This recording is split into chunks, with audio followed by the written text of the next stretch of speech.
Si, c'est quand même un vieil amalgame qui est vraiment pas beau. Parce que c'est vous qui faites l'amalgame. Mon arrière-grand-mère aussi a été... Non, mais calmez-vous, je suis en train de parler. On peut en placer une ou pas? Merci, c'est gentil. Je vous ai laissé parler. L'amalgame que vous êtes en train de faire, il est totalement dramatique. Parce que moi, je dénonce ce qui s'est passé dans ces années et qui sont...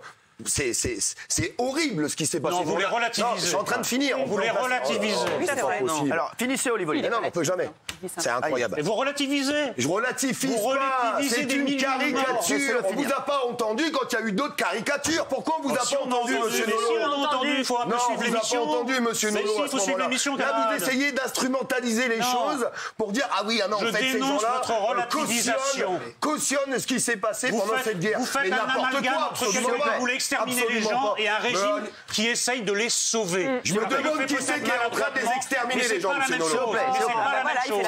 Voilà, ça c'est l'amalgame. Louis Boyard. Vous êtes tombé en plein dedans. Oui, c'est bien. Ne vous inquiétez pas, il y a des milliers de personnes qui sont d'accord avec vous. Je vois vraiment l'émotion dans votre regard, parce que là, clairement, les accusations qu'on porte contre vous, elles sont graves. Je ne pense sincèrement pas. Non, mais je pense sincèrement pas que vous êtes un antisémite. Je pense. Quand je vois ce que vous avez dans les mains. Mais par contre, je dis que ça a été maladroit. Et j'irai pas jusqu'à dire que vous relativisez, mais juste c'est maladroit. Et c'est pour ça que ça choque. Et c'est pour ça que je pense que c'est une limite. Mais j'irai pas non plus jusqu'à dire que vous relativisez. Et à quoi sert une caricature à choquer?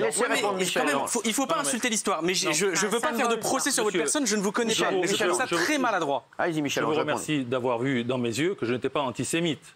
Je vous le confirme. Hein. Moi aussi. C'est une caricature. C'est fait pour forcer le trait et pour engager des débats publics. Alors évidemment, je sais bien que la France, ça n'a rien à voir avec l'Allemagne nazie. Évidemment. Mais c'est fait pour forcer le trait. Moi, j'en veux à Emmanuel Macron ses errements. Le 12 juillet, il a annoncé le pass sanitaire. Quelques semaines avant, il disait il n'y aura jamais de pass sanitaire pour les restaurants, dans les hôtels, etc. etc. Voilà.